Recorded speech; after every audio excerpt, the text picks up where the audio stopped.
دوسرا گروہ ذکر کر رہے یہ منافقین. وَإِذَا لَقُوا الَّذِينَ آمَنُوا، اور منافقین کیا کرتے تھے؟ ایمان والوں سے ملتے تھے، مسلمانوں سے ملاقات کرتے تھے اور کہتے تھے کہ دین اسلام بالکل برحق ہے اور محمد صلی اللہ علیہ وسلم بالکل یہ سچے نبی ہیں اور ان کی صفات تو ہماری تورات میں ذکر کی گئی ہیں، ان کے اوصاف تو تورات میں ذکر ہیں. تو یہ ان کو یہ منافقین کہتے تھے اور ان کا مقصد ہی ہوتا تھا تاکہ یہ مسلمان سمجھے کہ یار یہ واقعی مخلص مسلمان ہے، یہ سچا مسلمان ہے جو کوئی اسلام کی تعریف بھی کر رہا ہے اور یہ نبی پاک صلی اللہ علیہ وسلم کے اوصاف جو تورات میں ان کو بیان بھی کر رہا ہے.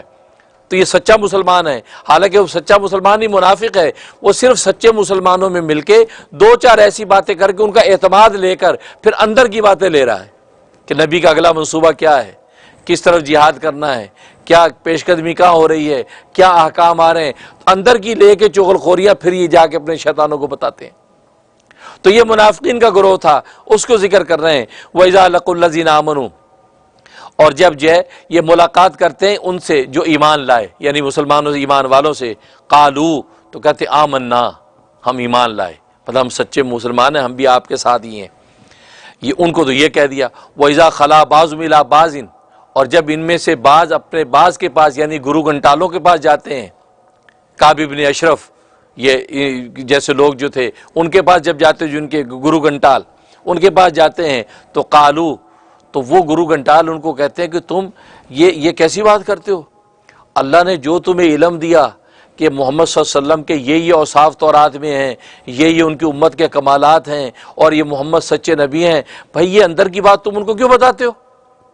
کیونکہ اگر تم ان کو بتاؤ گے تو نتیجہ کیا ہوگا کہ وہ کل روز قیامت میں بھی تم پر حجت کریں گے کہ اے رب ذوالجلال، یہ تو خود کہتے تھے کہ محمد سچے ہیں، انہوں نے محمد کو مانا نہیں، ہمیں کہتے تھے محمد سچے، دین اسلام برحق ہے. تو یہ تمہارے خلاف اللہ کے سامنے کھڑے ہو جائیں گے. تم کیوں اندر کی بات بتاتے ہو؟ یہ ان کے گرو گھنٹال جو ہیں، ان کے بڑے، وہ ان کو منع کرتے ہیں. کہتے قالو، کہتے اتحدثونہم بما فتح اللہ علیکم، کیا تم بیان کر دیتے ہو مسلمانوں کو وہ علم کہ جو اللہ نے تم پر کھولا؟ یہ تورات میں کیا کیا ہے وہ تم ان کو بتا دیتے ہو. لیحاجوکم بہ عند ربکم، تاکہ یہ تمہارے خلاف اللہ کے سامنے حجت کریں، جھگڑا کریں. یہ تم نہ کرو. اس کے دو معنی ہیں. ایک مانتے ہیں کہ آخرت کے اندر کہ جب وہاں میدان حشر قائم ہوگا تو وہاں جب یہ سارا مناقشہ ہوگا تو اس وقت یہ حجت کریں، تمہارے خلاف جھگڑا کریں گے. اور ایک مطلب کہ دنیا کے اندر ہی کوئی ایسا موقع آئے گا مناظرے کا اور آپس میں مباحثے کا، اس وقت یہ لوگ جب یہ حجت کریں گے تم یار نبی کا انکار کر رہے ہو، تم خود ہی تو ہمیں کہتے ہو کہ تورات کے اندر نبی کے اوصاف بیان ہوئے، تم خود ہی تو کہتے ہو کہ دین اسلام برحق ہے. تو یہ جو تمہاری حجت کریں گے اور اللہ تبارک و تعالی یہ سب دیکھ رہا ہے اور ظاہر ہے کہ اللہ کے سامنے تم جھوٹے ہو جاؤ گے.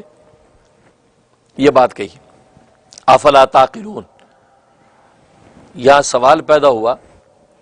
علامہ بیضاوی رحمۃ اللہ علیہ سوال اٹھاتے ہیں کہ بھئی یہ کیا بات ہوئی؟ یہ کیا بات ہوئی؟ کیوں؟ اس لیے کہ اللہ تبارک و تعالیٰ کو تو پتہ ہی ہے، اگر یہ اس کا اظہار نہ بھی کریں تو بھی اللہ تبارک و تعالیٰ کو پتہ ہے کہ یہ دل سے جانتے ہیں کہ نبی سچا ہے. ان کے دلوں کے اندر اس بات کا عقیدہ موجود ہے کہ دین اسلام برحق ہے، بھلے اظہار نہ بھی کریں، اندر تو ان کے موجود ہے کہ دل سے تو مانتے ہیں کہ نبی سچا اور دین اسلام برحق ہے. تو اللہ تبارک و تعالیٰ کل روز قیامت میں اس بنیاد پر ان کو پکڑ سکتے ہیں کہ تم دل سے تو مانتے تھے کہ نبی سچا ہے، پھر تم نے کیوں نہیں اس کی تصدیق کی؟ تو علامہ بیضاوی یہ سوال اٹھاتے ہیں کہ بھئی یہ جو کہہ رہے ہیں کہ اللہ کے سامنے حجت ہوگی، یہ جو منع کر رہے ہیں، تو یہ اس کی کوئی حیثیت نہیں ہے، کیونکہ یہ تو بے عقلی کی بات ہے. کیونکہ دلوں کا حال تو اللہ جانتا ہے، اللہ تبارک و تعالیٰ تو ان کو ہر حال میں پکڑ سکتا ہے.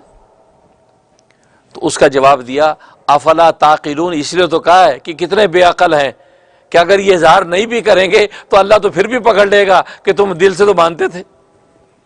اس لیے تو افلا تعقلون کہا کہ افلا تعقلون، کہ ان کو اتنی عقل نہیں ہے کہ اللہ تبارک و تعالی دلوں کا حال بھی جانتا ہے، اللہ تبارک و تعالی ظاہر سے بھی واقف ہے. یہ زبان سے اگر اظہار نہ بھی کریں کہ محمد سچے ہیں، پھر بھی اللہ تبارک و تعالی دل کا حال جانتے ہیں اور کل روز قیامت میں ان کو پکڑیں گے.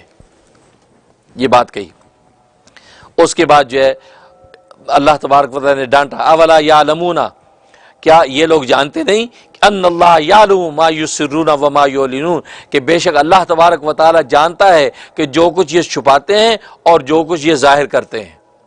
تو یہ ڈانٹ پلا رہے ہیں کہ ان کو اتنا پتہ نہیں ہے کہ اللہ تبارک و تعالی ان کے ظاہر باطن سے واقف ہے۔ اب یہاں سوال یہ ہوا کہ جو یہ چھپاتے ہیں اس کو تو اللہ جانتے ہیں، اور جو ظاہر کرتے ہیں اس کو ذکر کرنے کی ضرورت کیا ہے کہ جو اللہ اندر کا حال جانتا ہے باہر کا حال نہیں جانتا ہوگا؟